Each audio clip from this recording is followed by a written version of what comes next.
उद्धार कैसे होगा, कोई उपाय भी बताओ। देवर्षि नारद बोले, दे यदि तुम गिड़गिड़ा रहे हो तो मैं तुम्हें बता रहा हूं कि द्वापर युग में भगवान कन्हैया का अवतार होगा और कन्हैया का स्पर्श होने के बाद और तुम अपने वास्तविक शरीर को पा सकते हो। हे राजन परीक्षित, ये कुबेर के पुत्र थे जिनका नाम नलकूबर और मणिग्रीव था। श्री सुखदेव जी बता रहे हैं कि हे राजन परीक्षित, आज भगवान श्याम सुंदर ब्रज में अपनी बाल लीलाएं कर रहे हैं। ब्रज की बालाएं इनको अपने घर पर बुलाती थी। इनका उद्देश्य ये था कि घर में आएंगे दर्शन तो हो जाएंगे, पकड़े गए तो शिकायत करने जाएंगी तो यशोदा के यहां पहुंचने पर भी इनके दर्शन हो जाया करेंगे। एक दिन की बात थी कि मैया थी एक गोकुल की, शीला नाम था। आज भगवान कन्हैया बोले, ओरे दामा आज किनके घर चलोगे? कि भैया आज शीला भाभी के घर चल रहे हैं। सबके घर पहुंचे लेकिन बाकी दिन जाए, बहुत दिन है गए। आज शीला भाभी के घर चल रहे हैं और भैया मैंने अभी अभी देखो है वो यमुना पर जल भर भी गई है और बाकी घर में दूसरों कोई है ना। कि चलो ठीक है, आज शीला भाभी के घर चलते हैं। ये सभी मित्र मंडली, मनुष्का, छदामी, बलबीर, जाने कितने मित्र थे इनके, ये सब पहुंच गए। भगवान कन्हैया ने कहा, ओरे कोई बालाएं चालाक है गई, माखन को दिखाई ना दे रहे हो है। दामा बोले, ओरे देख बुल लटक रहे हो है, मटकिया दे बुल लटक रही है। कन्हैया बोले, एरे जी कहां लटकाए दी है इनने, काय पे लटकाए दी है जी? कि जाते कहते हैं छींको।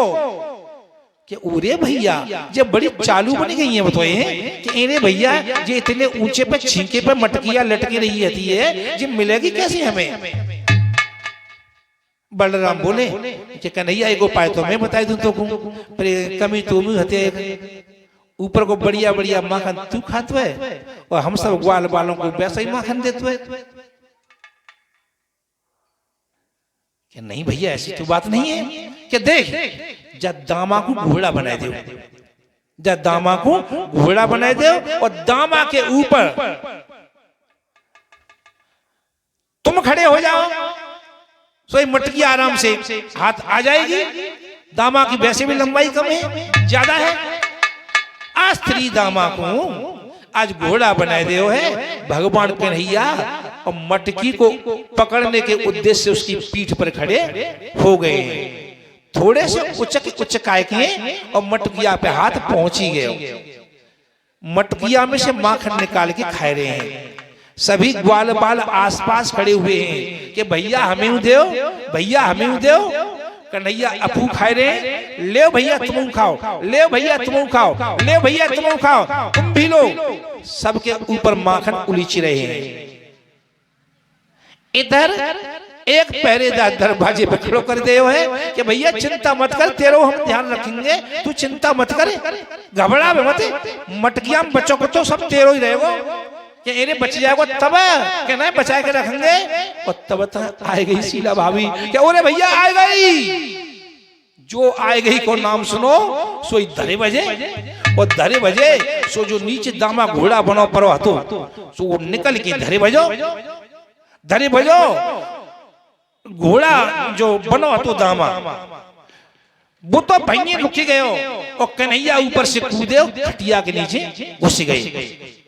दामा हाथ आ गए शीला भाभी की और जो दामा हाथ आयो कान पकड़ो कि दारी क्यों छोड़ूंगी ना, मैं तो रोज क्या करती कि जब माखने को खाई जाते हुए बहुत लोग खबारी कर रही, आज रंगे हाथ में पकड़े गए हो, दारी क्यों छोड़ूंगी ना तुम्हें। दामा बोलो भाभी जा में मेरा कोई दोष ना है कि इन्हें फिर किन को दोष हुए।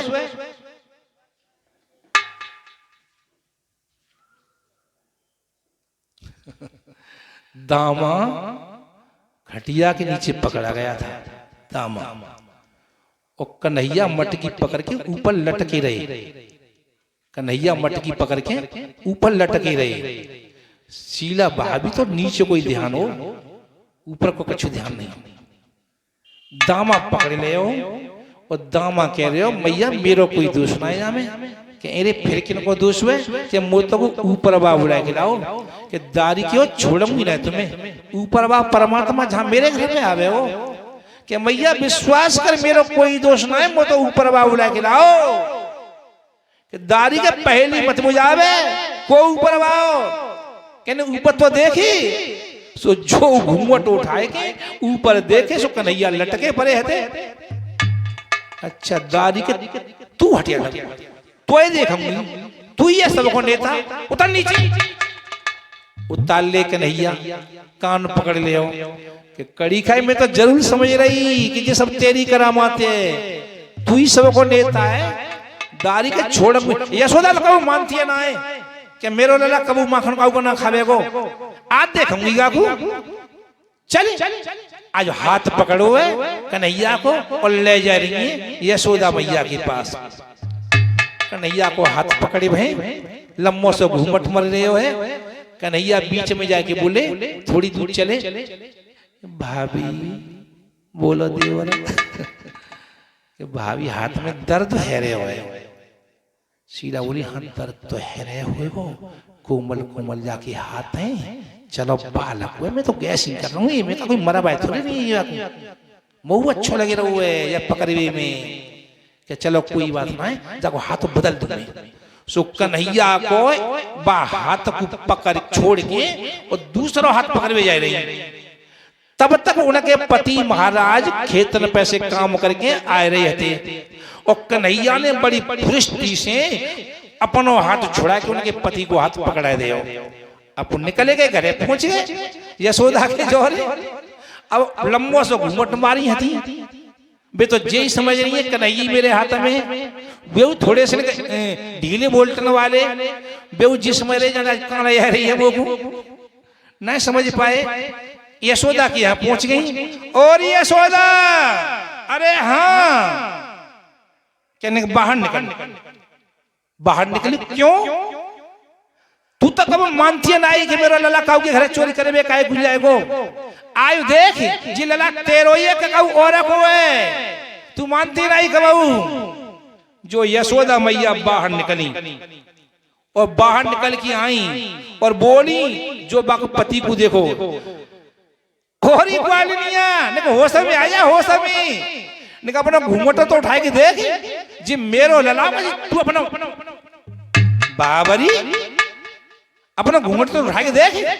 सो जो घूंघट उठाए हो सो कन्हैया तो ना दिखाई दे उनके पति दिखाई दे।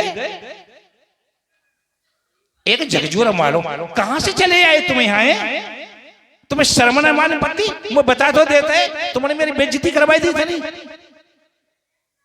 शीला भाभी बोली मैया यशोदा मैं यमुना की सौगंध खाए की कह रही हूं जब पकड़ो तब तेरो ललाओ बीच में जाके हाथ में दर्द है रे उस मेरा हाथ चेंज करो तब वो तेरो ललाओ। अब जाने का है वो मैं तो समझ में कछु आए नहीं रही और तुम यहाँ कैसे चले आए तुमने ना बताई वो। अब कन्हैया कहने पिटवावे अब ग्वाल बाल कह रहे हैं। शीला भाभी तो चली गई ग्वाल बाल कह रहे हैं कन्हैया कैसी बीती का हो।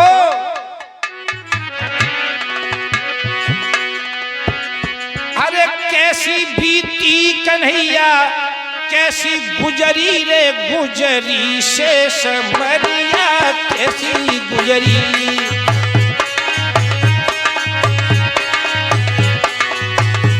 अरे कैसी गुजरी समरिया कैसी गुजरी रे गुजरी से समरिया कैसी गुजरी गुजरी से समरिया कैसी गुजरी।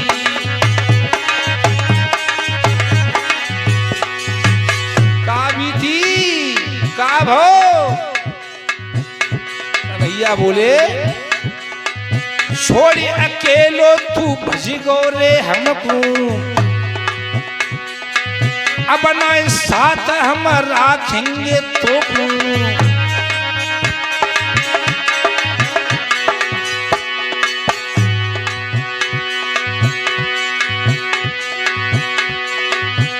अरे ग्वाली जाई गली गुजरी रे, हाँ ग्वाली जाई गली गुजरी रे, गुजरी से समरिया कैसी गुजरी।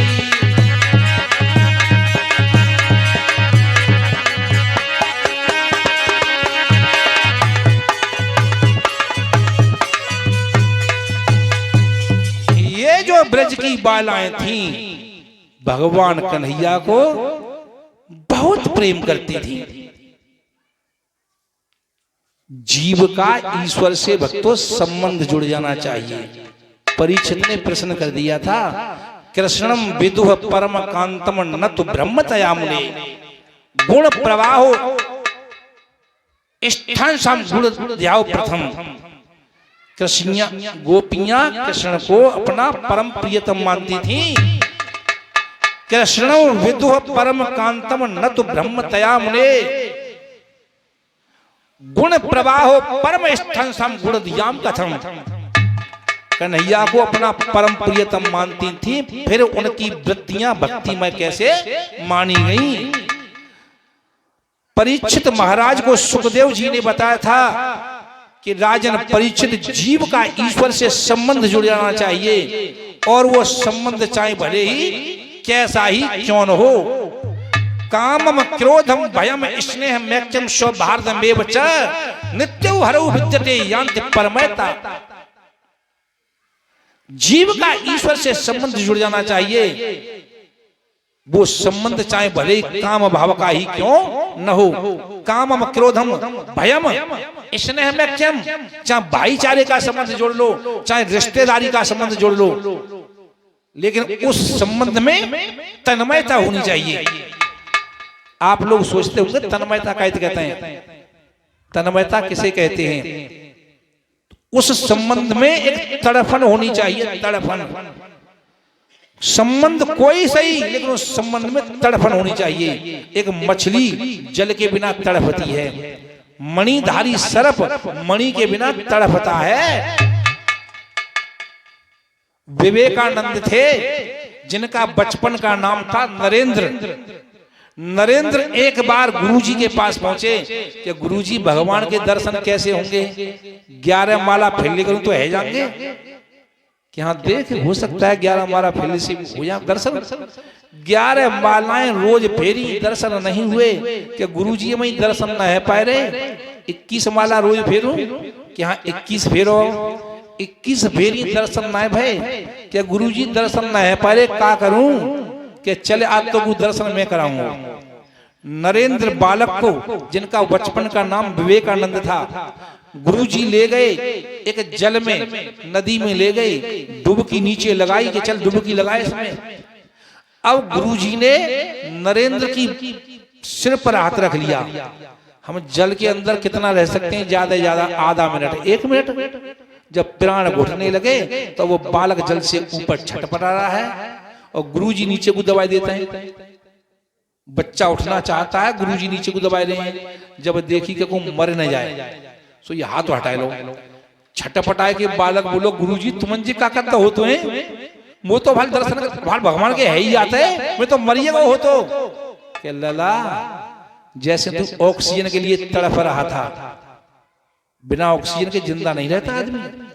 तू जल के अंदर ऑक्सीजन के लिए तड़प रहा था, और यही तड़पन यदि जीव के हृदय में परमात्मा के प्रति जागृत हो जाए, वही तड़पन पैदा हो जाए। तन्मयता कहते हैं, यांत तन्मयता, ये हृदय में तन्मयता होनी चाहिए प्रभु से मिलने के लिए, तब परमात्मा के दर्शन हो सकते हैं। ये ब्रज की बालाएं जो थीं, कृष्णम विधो परम कांतम, उनमें तन्मयता थी। कन्हैया के लिए ये छटपटाती थी, प्रेम करती थी, सच्चा प्रेम था इनका, प्रेम सच्चा था। ब्रज की बालाएं जब घरों में दही जमाती थी तो कहती थी पूरे कन्हैया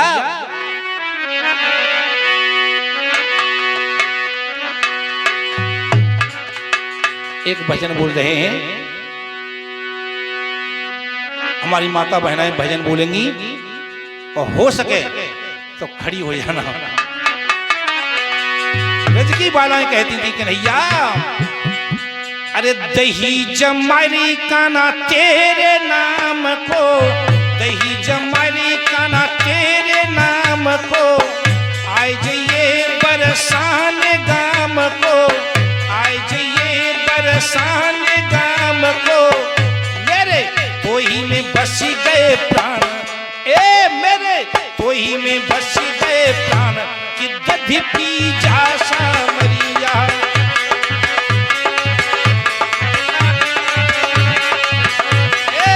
दही जमारी काना तेरे नाम को, आए चाहिए बरसान गाम को, मेरे मेरे तोही में बस गए प्राण, कि दधि पी जा रे सामरिया।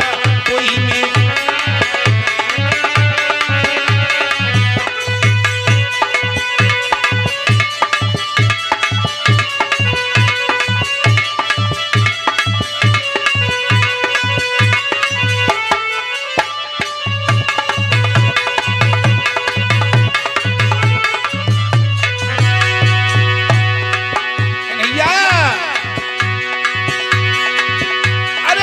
तेरो इंतजार देखूंगी, अरे तेरो इंतजार देखूंगी, और पिछली की बलिया खुली रे रखूंगी, पिछली की बलिया।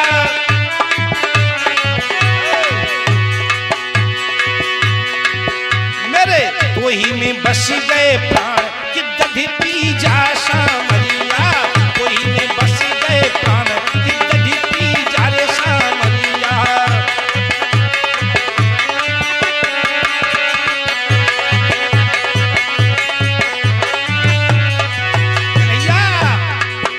अरे सासु नंदत मेरी यदि जगी जावे, सासु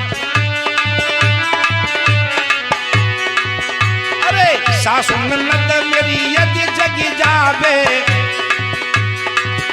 और सबरी बात धूल हुई जावे, सबरी बात धूल हुई जावे। बंसी की सुनाना न तान, ए बंसी की सुनाना न तान, कि दधि पी जा रे सामरिया।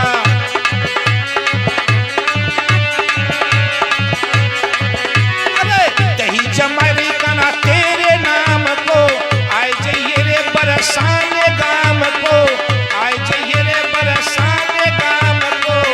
अरे राधा मेरो नाम, हाँ राधा मेरो नाम, कि दधि पी जा रे सामरिया। राधा मेरो नाम, कि दधि पी जा रे सामरिया।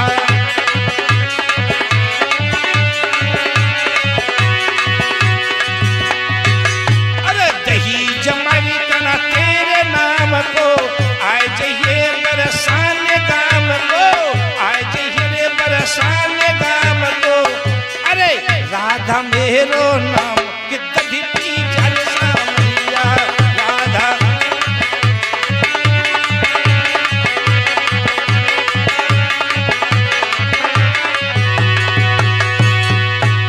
कन्हैया से कहती थी कन्हैया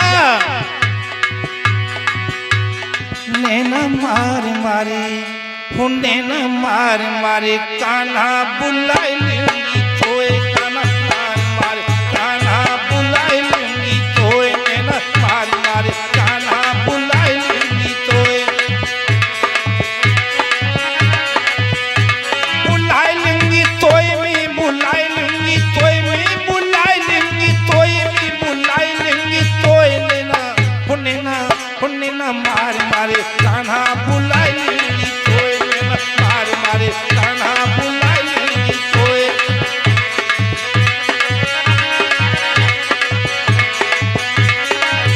कब तक नहीं आएगा देखूंगी कन्हैया। अरे जो कान्हा तोई नींद लगेगी, अरे जो कान्हा तो नींद लगेगी, कान्हा नींद लगेगी। डेला मार मारे वो डेला मार मारे कान्हा जगाए लूंगी तो डेला मार मारे कान्हा जगाए लूंगी तो डेला मार मारे जगाए लूंगी तो मैं जगाए लूंगी तो मैं जगाए लूंगी तो मैं जगाए लूंगी तो पुण्य ना मार मारे पुण्य ना मार मारे कान्हा बुलाए लूंगी तो ना मार मारे कान्हा बुलाए लूंगी तो।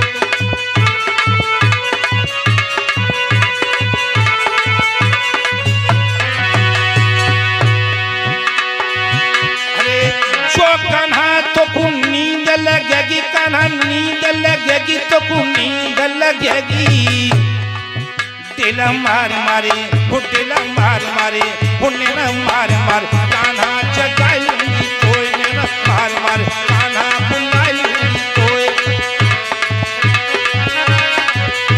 बुलाए लूंगी तोय मैं बुलाए लूंगी तोय मैं बुलाए लूंगी तोय मैं बुलाए।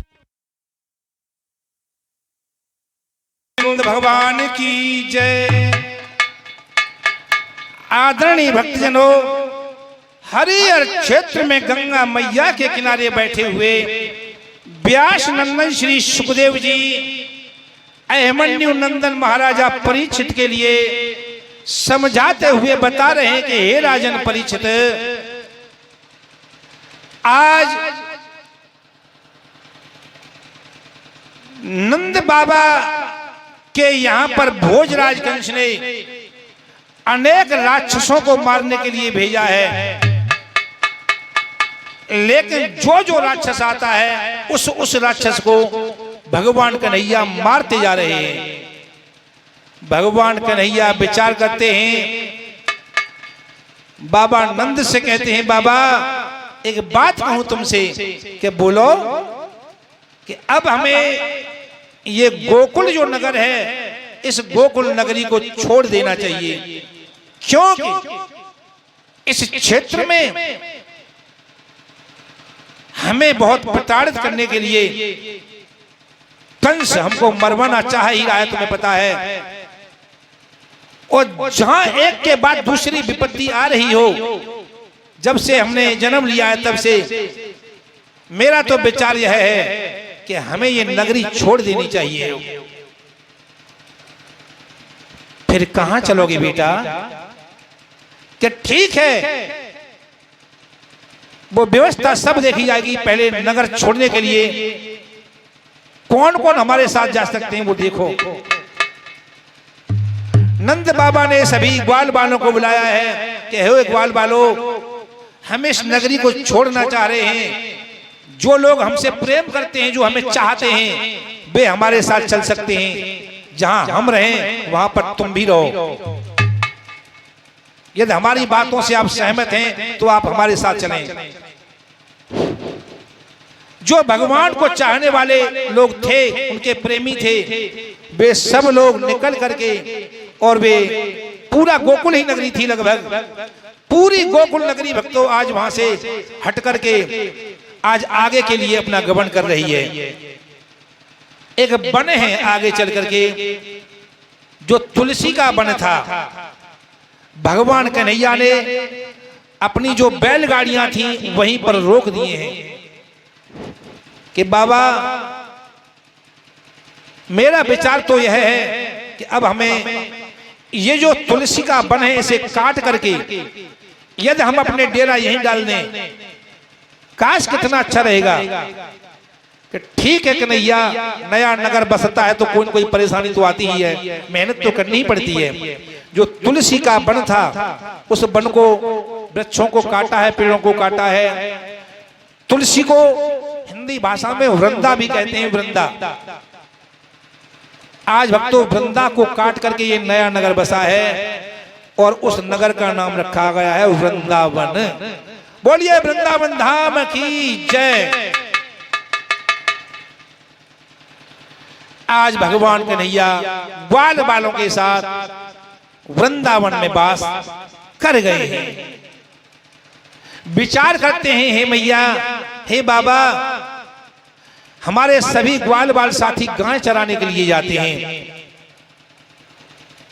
और हमें आज्ञा दें मेरा मन चाहता है कि मैं भी गाय चराने के लिए जाया करूं, क्योंकि हम गायों का दूध पीते हैं, तो मेरा भी कर्तव्य बनता है कि मैं भी अपने साथियों के साथ गाय चराने के लिए जाया करूं। मैया यशोदा ने नंद बाबा ने कहा, लाला अमित तुम्हारी बहुत छोटी सी उम्र है, बेटा तुम इस कार्य को नहीं संभाल पाओगे अभी। कि नहीं माँ, भगवान कन्हैया ने ज्यादा वाध्य कर दिया है। आज एक शुभ मुहूर्त में भगवान कन्हैया के लिए गोपाल बना दिया है। गोपाल, बोलिए गोपाल भगवान की जय। हाथ में लाठी रहती है, कमर पे कारी कमर रहती है, ग्वाल बालों का बेस है, ग्वाल बालों के साथ वन में गाय चराते हैं। पैरों में जूता नहीं पहने, क्योंकि मैया मैं बड़े घर का बेटा हूं, मानता हूं मैं, लेकिन मेरे साथियों के पास जूता चप्पल कोई नहीं है। यदि ये बिना पैर के जाते हैं तो मैं भी बिना पैर के जाऊंगा। पहले लोग भक्तों वे भी थे, इतने बड़े हो गए थे, जंगलों में गाय चराते थे, लेकिन जूता चप्पल पैर में नहीं थे। ये तो बात बाबुर की रही। हम गांव में पढ़ने वाले लोग भी कक्षा 6 तक और 7 तक हमने जूता चप्पल कभी नहीं पहने। घर की आर्थिक स्थितियां गांव में बहुत कमजोर होती हैं, और फिर समय का प्रभाव होता है।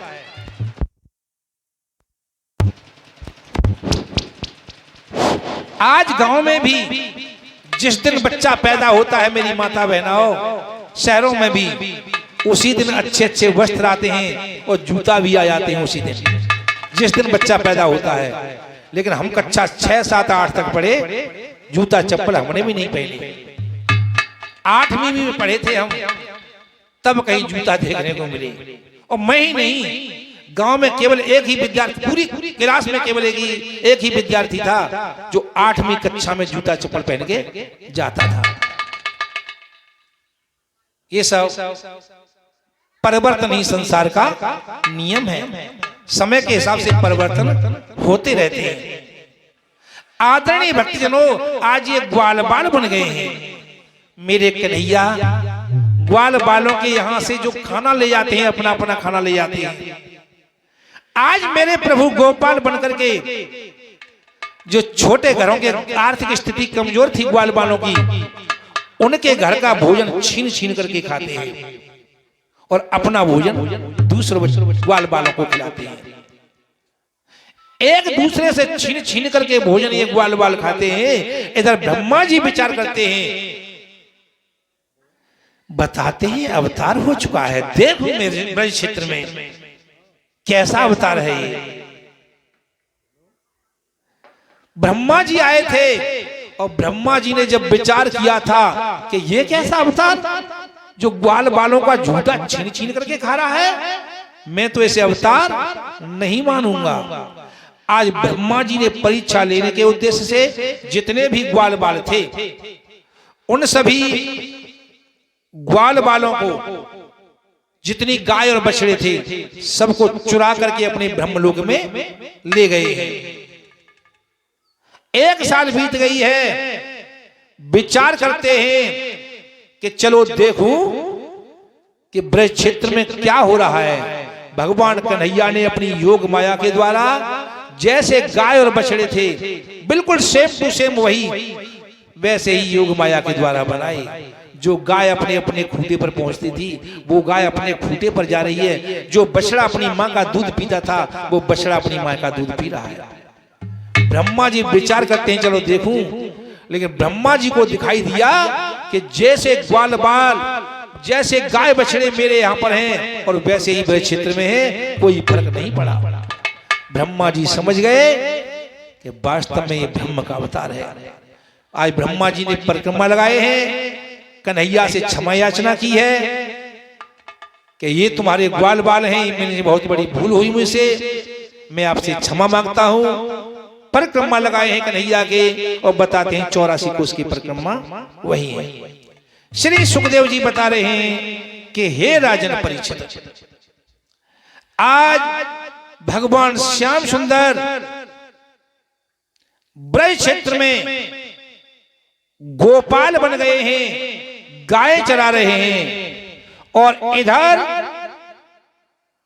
लोकप्रियता उनकी बढ़ती चली जा रही है। भगवान कन्हैया की लोकप्रियता बढ़ती चली जा रही है और कन्हैया लोकप्रिय हो रहे हैं और इधर भोजराज कंस की बेचैनी बढ़ती चली जा रही है।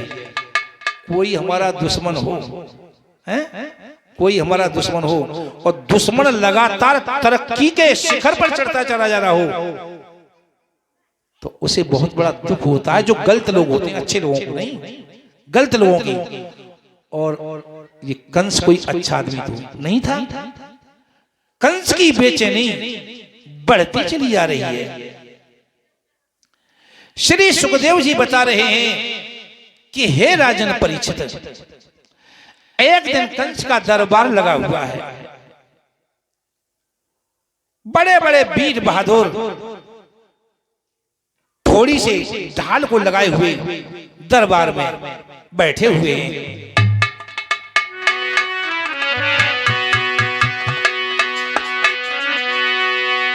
कि बड़े दैत्य बलवान बैठ गए आने सभा में भाई,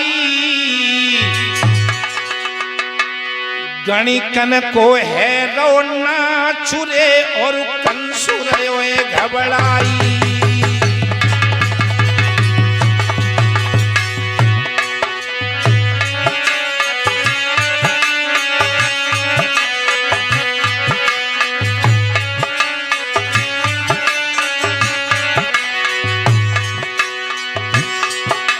वो बजरे ढोल मृदंग संगमी संग रही है झनकाई।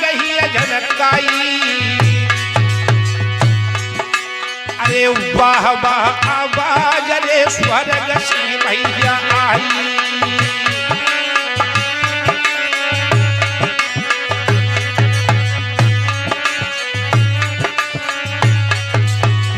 आज भोजराज कंस अपने सिंहासन पर बैठा हुआ है, गणिकाएं नृत्य कर रही हैं, वाह वाह की आवाज आ रही है, लेकिन भोजराज कंस के होठों पर मुस्कुराहट नहीं है।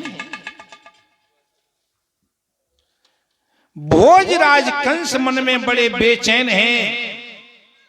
उसी समय पर भक्तों देवर्षि नारद जी का आगमन होता है। नारायण नारायण। भोजराज कंस कहने लगा, आइए श्रीमन बैठिए। नारद जी को बिठाया। नारद जी बोले, भोजराज कंस, हम जब जब तुम्हारे दरबार में आते थे तुम्हारे होठों पर एक मुस्कुराहट होती थी। आज बात क्या है कि तुम्हारे होठ सूख रहे हैं? क्या बताएं नारद जी, बात तो कुछ ऐसी ही है। तुम तो सब कुछ जानने वाले हो। गोकुल में एक नंद नाम का अहीर हुआ है, यादव हुआ है। उसने गोकुल नगर को छोड़ करके एक नया नगर बसाया है, वृंदावन। अच्छा, फिर उस नंद नाम के अहीर के यहां पर, यादव के यहां पर दो ग्वाल बाल हैं, दो बेटे हैं उनके, कृष्ण और बलराम। मैंने ये सुना है कि कन्हैया बलराम मेरा काल है और तुम भी इस बात को जानते हो। तुम मुझे छलने की कोशिश तो नहीं कर रहे हो? कि नहीं, ऐसी कोई बात नहीं है। देवर्षि नारद, उन्हें मेरा काल बताया जाता है कि तुमने कोई उपाय किया कुछ मारने के लिए। क्या बताऊं देवर्षि नारद, मैंने अकासुर, बकासुर, तृणामृत, पूतना जैसी बहन को भेजा मैंने, लेकिन किसी भी राक्षस ने मुझे यह तक नहीं बता पाया कि कन्हैया बलराम काले हैं, गोरे हैं, मोटे हैं या पतले हैं। देवर्षि नारद बोले, तू तो बिल्कुल पागल है रे, तू ज्यादा समझदार नहीं है मेरी बात समझ से। राजन छोड़ो खेद यह, खोलो फिर से जेल, और तुम्हें मारिबो कृष्ण को है गुड़ियन को खेलो। अरे तुम जैसे राजा होते हुए और कन्हैया बलराम को न मार पाओ, कैसी बातें करते हो राजा? कि नहीं देवर्षि नारद, मैंने उपाय तो बहुत किए लेकिन मेरी कोई पेश नहीं जा पा रही है। आज नंद बाबा कहते हैं तुझे उपाय मैं बताऊंगा। कि बताओ क्या उपाय है? कि उपाय यह है कि तू नंद बाबा के लिए एक पत्र लिख, और पत्र में लिख, यादवों के नेता बाबा नंद सदा प्रसन्न रहो। हम यहाँ पर कुशल पूर्वक रहते हैं, आशा करते हैं कि आप भी ठीक प्रकार से रहते होंगे। मुझे कल दोपहर तक 2 छबरियां कमल के फूलों की आवश्यकता है, कमल के पुष्पों की आवश्यकता है। कहीं से भी लाकर दो, कल 12 बजे तक 2 छबरियां मुझे कमल के पुष्प मिल जाने चाहिए। और याद रखो, यदि 12 बजे तक पुष्प नहीं आ पाए तो मैं तुम्हारी सारी बिरादरी को जिंदा जमीन में दबा दूंगा। राजन कंस, तुम मेरी बात समझ रहे हो? कमल के सफेद फूल काली दह पे मिलेंगे, और काली दह पे कालिया नाग रहता है। कन्हैया बलराम हटीले हैं, वे जाएंगे, और काली दह पे जाना इसका मतलब यह है कन्हैया बलराम का काल के गाल में जाना है। सांप भी मर जाएगा, लाठी भी नहीं टूटेगी। वे स्वयं अपने आप मर जाएंगे, और तुझे कोई ज्यादा बड़ा दोष भी नहीं लगेगा। आज भोजराज कंस ने भक्तों पत्र लिख दिया है। पत्र वाहक उस पत्र को लेकर के बाबा नंद के यहां पर वृंदावन में पहुंचे हैं। और जैसे ही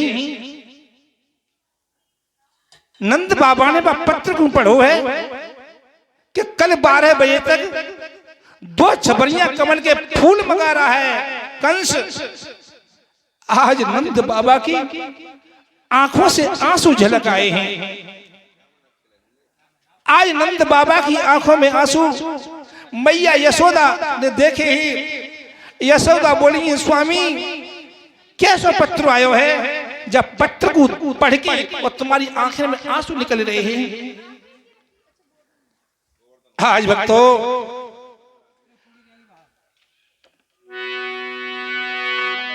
नंद बाबा यशोदा से कहते हैं,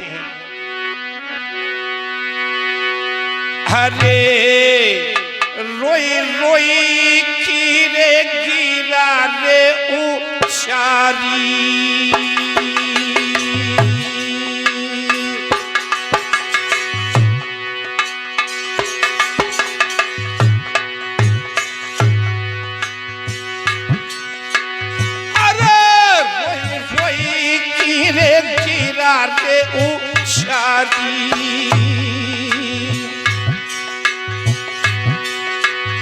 अरे सुन लियो मेरे प्राणन की प्यारी।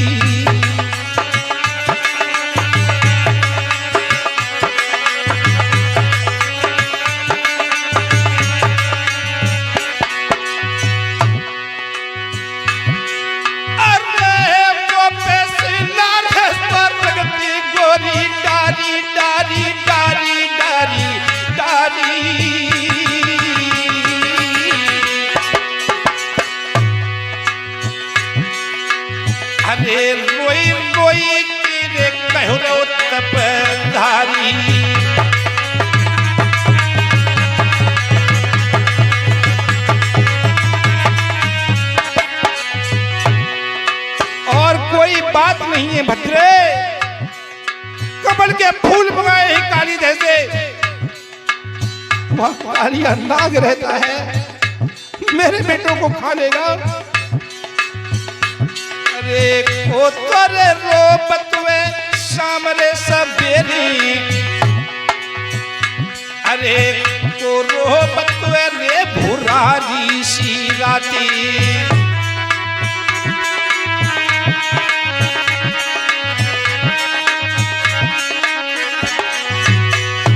अरे ओ तरे रो बकुए बखतरे परे पे, अरे ओ रो बकुए रे तीज त्योहार,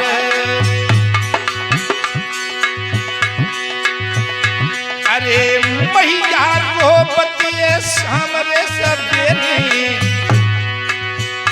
अरे दुखिया रो बतिए भुरारी सी राती,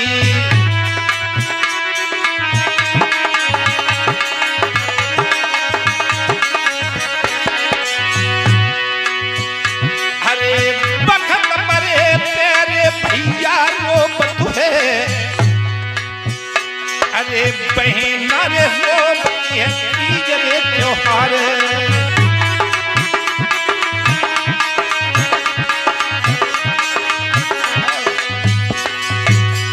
श्री सुखदेव जी बता रहे हैं राजन परीक्षित, आज मैया यशोदा कहती है और कंस मैंने ऐसो तेरा का बिगाड़ू है रे, जो एक विपत्ति के बाद में तुमों को दूसरी विपत्ति पहुंचाए रहे हो है। वो तो मेरे कुल देवता की कृपा मुंह पे बनी गई, जो मेरा लाला अब तक बचा पर है।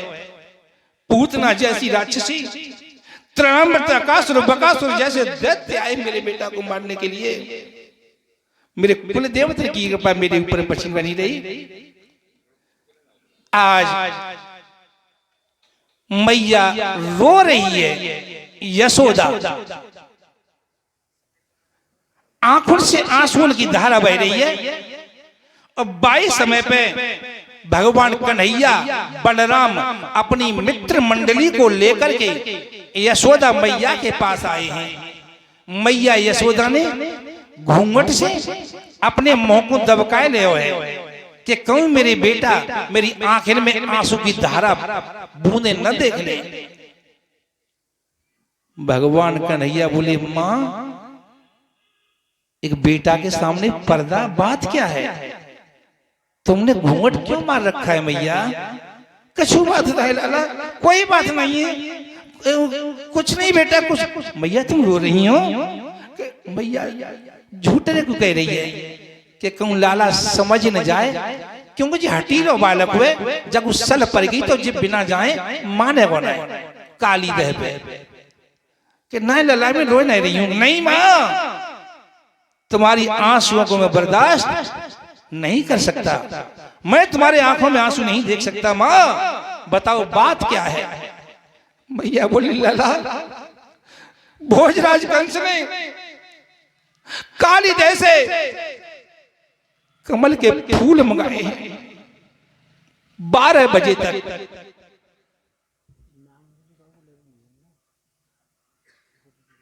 मैया कहती भाई जाए रही तो कंस को नाम सुन के रुकी गई मैया कि नहीं नहीं अभी नहीं, मतलब कंस को नाम ले दो तो जी और ज्यादा उत्तेजित है जाए वो।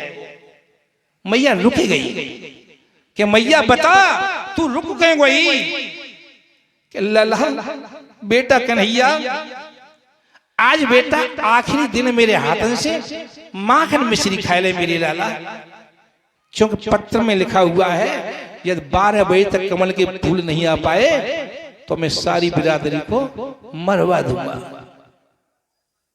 लला आज आखिरी दिन मेरे हाथन से बेटा भोजन खाए मेरे पूत है सकत कल के तय, कल के बाद आज के बाद में तो सूखी रोटी क्यों के लिए भी कहीं तरसना न पड़े। भगवान कन्हैया बोले मां क्या कह रही हो तुम?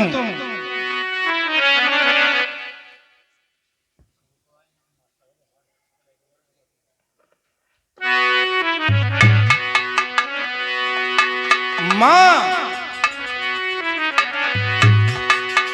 क्या कह रही हो तुम? वो कौन सी घटना घटिया रे मेरो माखन मिश्री छूटे,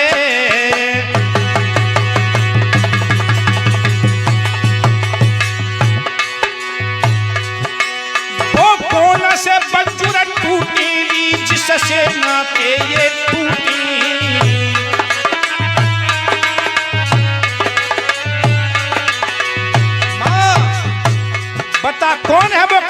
औलाद जो हमारा माखन और मिश्री छुटाएगा। आँख चलाई होई काहू ने बाकी दो अखियां धरू ने निकारी। अरे भुजा चलाई होई काहू ने बाकी दो पहिया धरू ने उखारी। सो कह दे हमारे रोक दूपन में भैया सुन ले अर्ज हमारे। सो आँख चलाई होई काहू ने बाकी दो अखियां धरू ने निकारी। सो भुजा चलाई होई काहू ने बाकी दो पहिया धरू ने उखारी। तब क्रोध आई गो बनवाली चलती हवारे पर नहीं जाई। तब धरती कभी गई अंबर कभी गो नदिया। बता मां कौन है वो कमीन की औलाद जो हमारा माखन मिश्री छुटाएगा। मां तू शायद नहीं जानती है कि मुझ में और मेरे बलराम भैया में कितनी ताकत है। दाऊ मारेंगे 1 लाख तो 7 कोस उठ जाएगा। मोहन के एक तमाचे में वो नीचे उठ ले पाएगा। बता कौन है वो? लला वो भोजराज कंस है। और कंस ने 2 छबड़ियां कमल के फूल मंगाए हैं, वो भी 12 बजे तक। लला वहां कारिया नाग रहता है, बेटा वहां मत जाना। कालिया नाग तेरा भक्षण कर लेगा। बड़ी मुश्किल से तुमको को मिलो है मेरे बेटा। काली देह पे मत जाना बेटा। एक बात तुम्हें और बताऊं, भगवान राम और कन्हैया के दोनों अवतारों में इतना अंतर, एक खास अंतर रहा कि राम जी ने कभी माता पिता की बात को टाला नहीं और कन्हैया ने कभी माता पिता की बात को माना नहीं। खास अंतर यह रहा कि प्रभु श्री रामचंद्र जी ने अपनी माता पिता को आज्ञा को कभी टाला नहीं और कन्हैया ने कभी माना नहीं। कई ऐसे उदाहरण हैं। मैया बहुत कह रही है कि लैला चौथे पन में तुमको मिलूंगा बेटा, बेटा वहां मत जाइए। लेकिन कन्हैया कहां मानने वाले थे। मैया आए तो आखिरी बारी समझ रही है तो चल हमें माखन मिश्री खवाए और हमें अपना काम कर लेने दे। आज मैया ने माखन मिश्री परोस दी है। कन्हैया बलराम ने माखन मिश्री स्वयं खाई है और ग्वाल बालन को खिलाई है। अपने दुपट्टा से अपने मुंह को पूछते हुए कि भैया अब चलो। मैया हम जा रहे हैं, खेल में जा रहे हैं। कि ठीक है लला चलो जा, लेकिन मेरे पूत मेरे लाडले यमुना की तरफ मत जाना। लेकिन कन्हैया कहां मानने वाले थे। आज भगवान कन्हैया ग्वाल बालों के साथ आज आगे बढ़े हैं। यमुना के किनारे जो काली दह घाट था वहां पहुंच गए हैं। अरे ग्वाल बालो, अरे मनसुखा, अरे श्रीदामा। हाँ बोलो ने, बोलो भाई।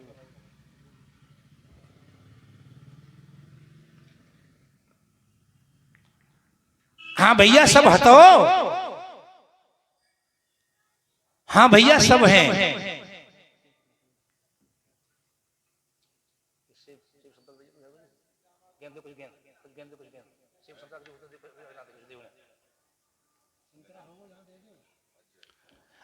आदरणीय भक्तजनों,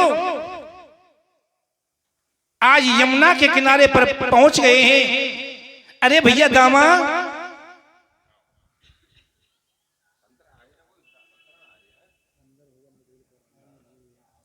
ए भैया सब हो कि हाँ भैया सब हैं। ए भैया आज मेरा मन कर रहे हो है कि चलो या यमुना के किनारे पर आज हम गेंद का खेल खेलेंगे। अरे भैया दामा, अरे हाँ भैया तेरे पास गेंद क्या है?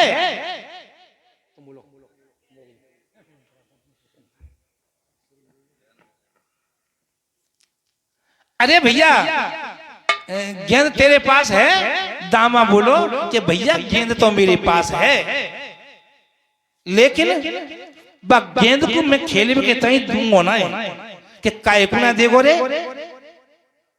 कि भैया मेरी तूने जाने कितनी गेंद खोए नहीं, लेकिन जी गेंद तो मेरी अजब निराली गेंद है रे, अजाए गेंद कुछ तो कुनाए देंगे मैं। इन्हें जी तेरी गेंद कैसी है रे कि भैया जी गेंद बहुत दूर से आई है। कहां से आई है कि भैया जी गेंद मेरी दादी के दादा के नानी के नाना के फूफा के हाथ की गेंद है कि अरे इतनी लंबी चौड़ी गेंद, इतने लंबे चौड़े रिश्ता की गेंद। भैया ठीक है गेंद दे कि भैया गेंद तो तुमको दे रही हूं मैं, लेकिन वीरन एक शर्त है कि शर्त क्या है कि शर्त यह है कि मेरी गेंद का उतरे खुई गई तो गेंद तुमको मैं ले लूंगा तू पैसे। अरे दादी की जी बताए अब तक मेरी गेंद खुई, मैंने तो कभी शर्त लगाई कि भैया जी मेरी अजब निराली गेंद है जी, मेरी गेंद खुई गई तो ले लूंगा। भगवान कन्हैया बोले ठीक है रे दामा, अगर तेरी गेंद रसातल को भी चली गई तो मैं तेरी गेंद को ला करके दूंगा। वायदा कर दिया है गेंद को वापस लाने का। और कन्हैया तो यही चाह रहे कि जी पीछे पड़े मेरे। आज भक्तों गेंद का खेल शुरू होता है, गेंद का खेल शुरू होता है। भैया चलो गेंद खेलते हैं। आज श्री सुखदेव जी बता रहे हैं राजन परीक्षित, आज यमुना के किनारे पर काली दह पर आज गेंद का खेल हो रहा है।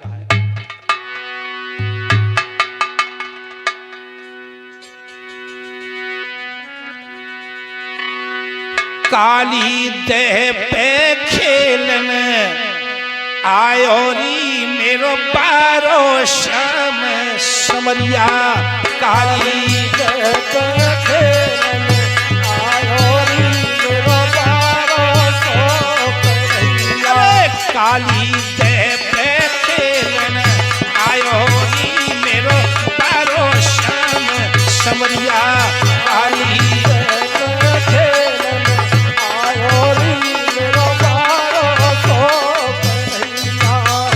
काली दह पर भक्तों खेल हो रहा है। चलो भैया गेंद का खेल खेलते हैं। एक दूसरे के हाथ में गेंद पहुंच रही है। श्री सुखदेव जी बताते हैं कि हे राजन परीक्षित, जैसे ही भगवान श्याम सुंदर के हाथ में गेंद पहुंची, भगवान श्याम सुंदर अपना जो मुख्य कार्य करने का था, जिस उद्देश्य से गए थे, आज कदम के वृक्ष के नीचे यमुना किनारे पर आज गेंद को काली दह के अंतराल में फेंक दिया। और जैसे ही काली दह में गेंद गिरी, आए दामा भाग करके गया और कन्हैया का पीतांबर पकड़ लिया। कन्हैया मेरी गेंद तो भैया काली दह में चली गई, काली दह में चली गई। हाँ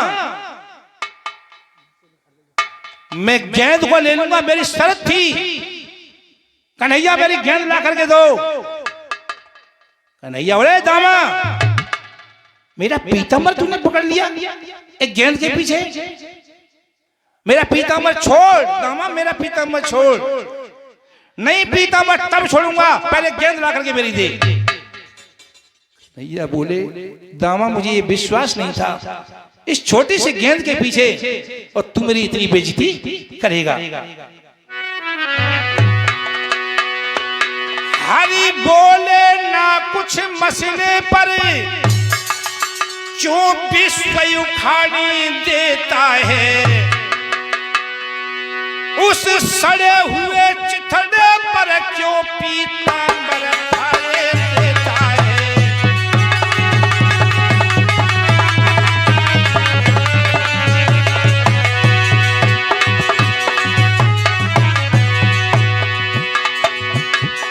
दामा मेरा पीतांबर छोड़। अभी तो मैं छोड़ दूंगा। क्या कर रहा है तू? हट दूर कमर को छोड़ मूर्ख पर नायब मेरी बारी है। जो एक तमाचो लग बैठो तेरी खत्म हो एकदम सारी है।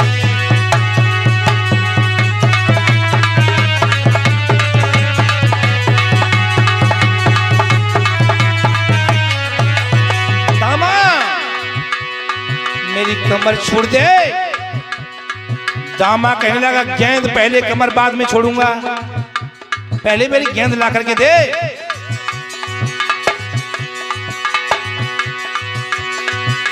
कन्हैया बोले दामा जो मेरा झटका लग बैठा तो मुंह से लोहू डालेगा। ओ दामा तेरी खैर नहीं जो पैर केस से पालेगा।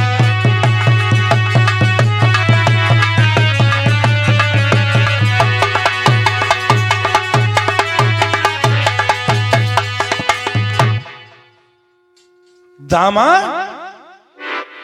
मैं तेरी बात को बर्दाश्त कर रहा हूं, उसका मतलब ये तो नहीं कि तुम अपनी हद से ज्यादा निकलते चले जा रहे हो।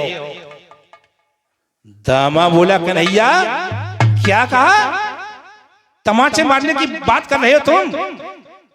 मैं मानता हूं दामा कन्हैया कि तुम एक बड़े घर की बेटी हो। सुनो, तुम एक तमाचा मारोगे तो लाठी मेरी भी हिलती है।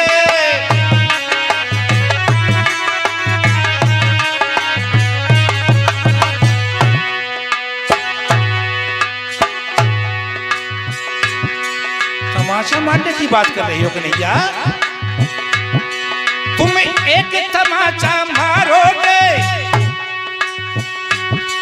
लाठी मेरी भी हिलती है। दही माखन तुमने खायो है तो छाछ हमें भी मिलती है।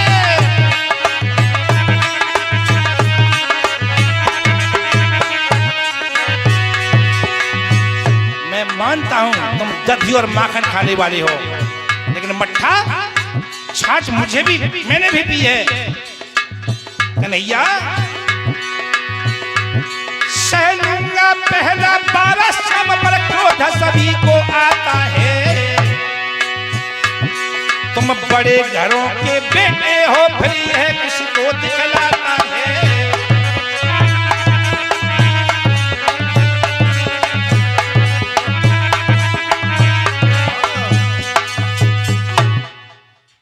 श्री सुखदेव जी बता रहे हैं कि हे राजन परीक्षित, आज कन्हैया कहते हैं दामा ठीक है मैं जा रहा हूं और तेरी गेंद या रसातल को भी चली गई है तो मैं तेरी गेंद को ला करके दूंगा। आज कन्हैया कदम के वृक्ष पर चढ़े हैं। कदम के वृक्ष पर चढ़ करके एक छलांग लगाई है जल में। जल को अंतराल को चीरते हुए भगवान श्याम सुंदर उस जल को चीरते हुए पृथ्वी के धरातल पर, कालीदह के धरातल पर, उस नदी के धरातल पर पहुंचते चले जा रहे हैं जहां कालिया नाग अपनी नागिनियों से अपने सब परिवार वहां रहता था। भूरे जब भगवान श्याम सुंदर जा रहे हैं, एक नागिनी ने कन्हैया को आता हुआ देखा। दूसरी नागिनी से बोली, ओरी बहना बहना वो देखियो ने कि उधर कोई मृत्यु लोगों को बालक चलो आ रहे हो यहाँ। दूसरी बोली, बहना आए तो रहे हो लेकिन जब काल खींचत हुआ है यहाँ।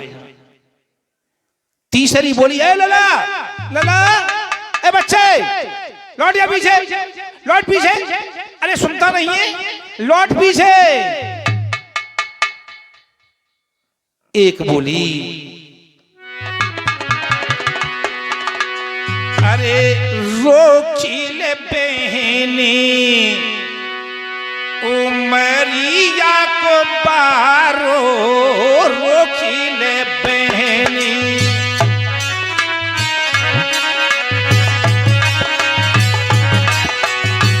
बहना जाकू रोक ले।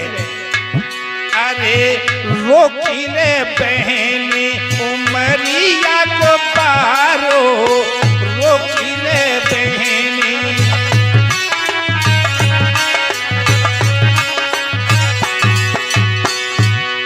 अरे रोकिल बहने उमर को बारो यहाँ गाए को आओ मेरी बहना यहाँ गाए को आओ।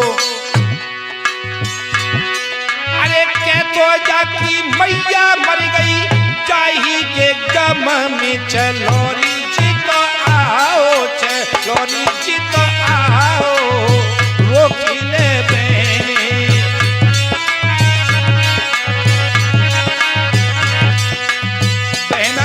रोक ले। एक बोलिए लड़के क्या काल के गाल में आ रहा है? अरे मेरे पति महाराज सो रहे हैं वरना तेरे एक फुसकार में ही तुझे जला करके भस्म करते थे। लौट जा पीछे।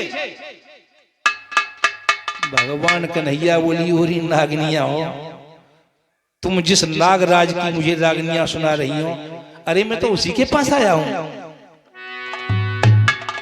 तुम्हारे महलों में हमारी गेंद आ गई है उस गेंद को मुझे दे दो मैं यहां से चला जाऊंगा।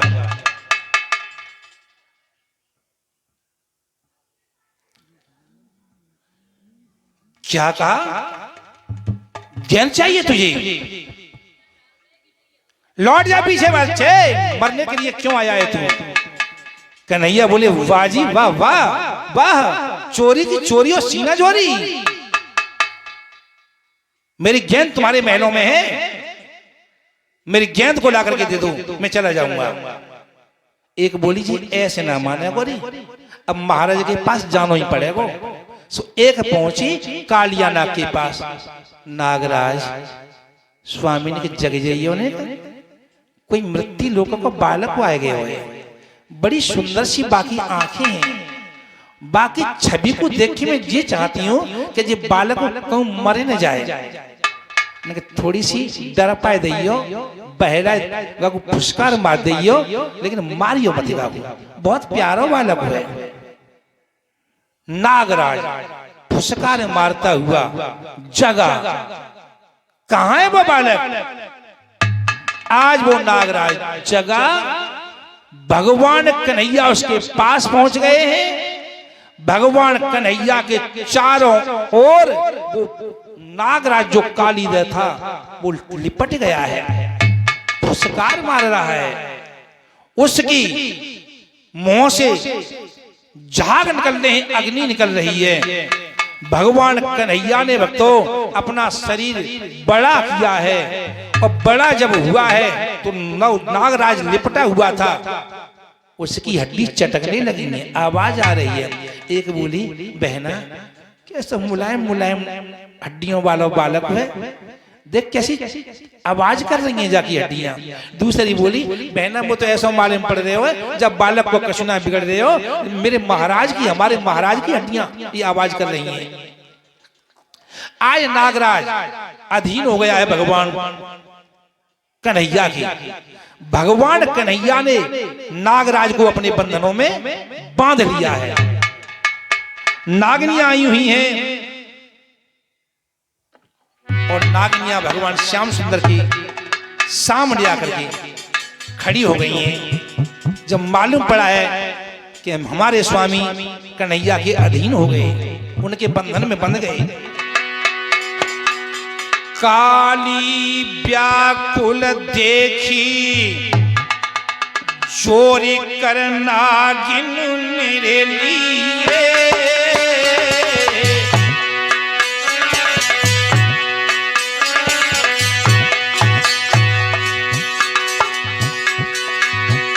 और समन कठाड़ी भैरे कृष्ण के परिक्रमा रे किए।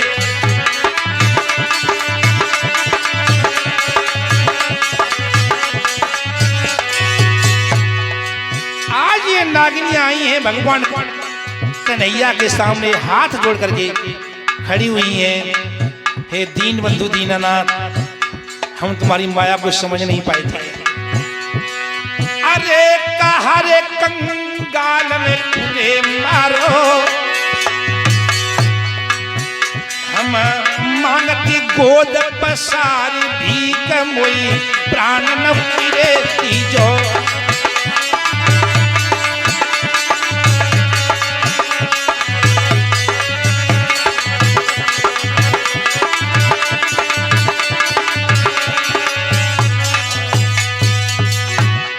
आदरणीय भक्तजनों,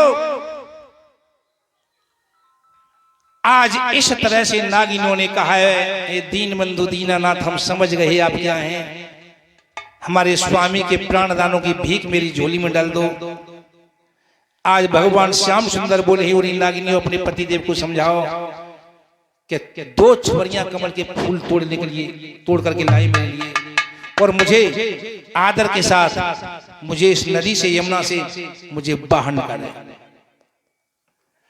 आज इधर तो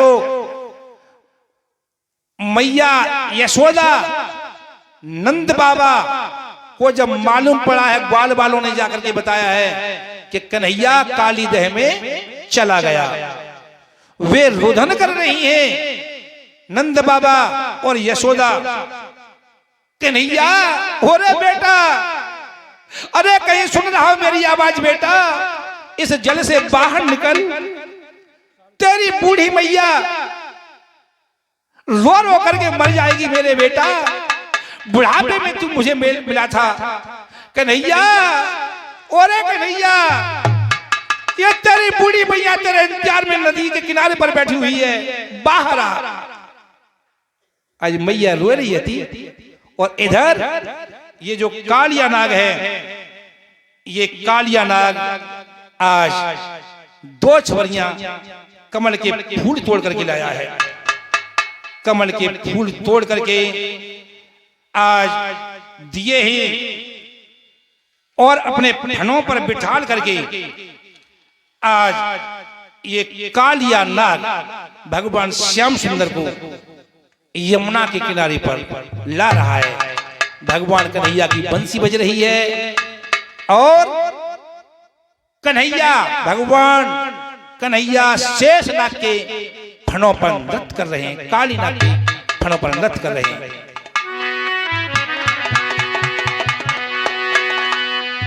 अरे शेष नाग के फन पर मेरो नाचे कन्हैया रे मेरो नाचे रे कन्हैया।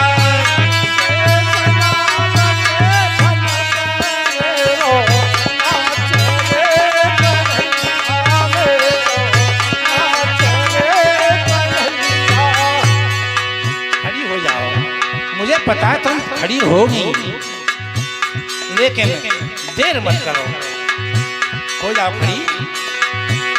अरे शेष नाग तेरे फन पर मेरो नाचे रे कन्हैया रे मेरो नाचे रे कन्हैया।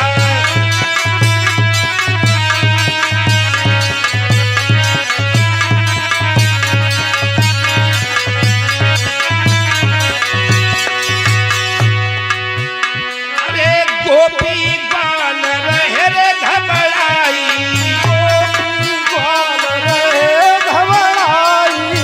कान्हा को कहूँ पतो न पाई,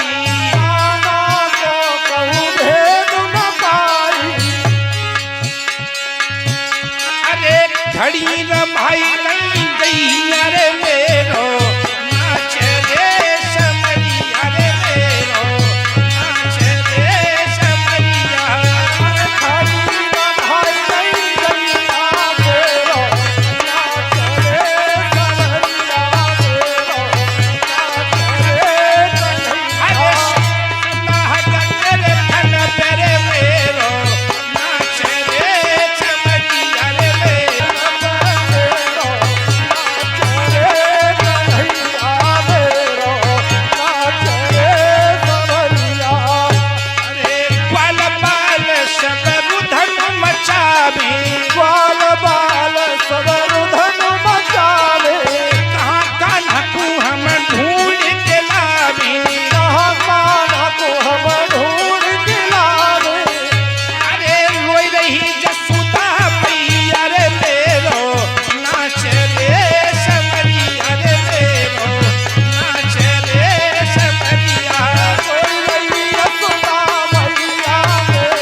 बत्ती बसुरी अरे मेरो नाच रे समरिया रे मेरो नाच रे समरिया धन धन बजती बसुरिया मेरो नाच रे कन्हैया मेरो नाच रे कन्हैया। अरे शेष नाग के फन पर मेरो नाच रे समरिया रे मेरो नाच रे समरिया नाग के फन पे मेरो नाच रे कन्हैया मेरो नाच रे समरिया।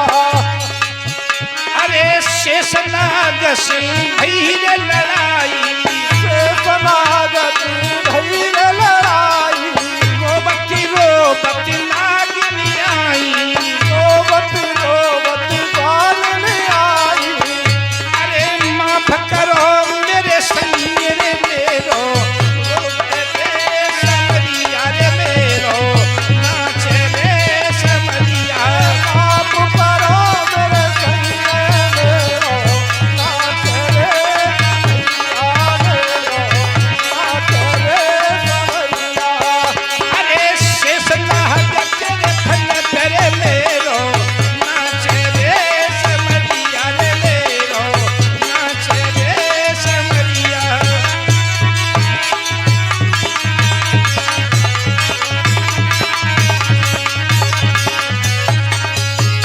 बोलिए गोविंद भगवान की जय।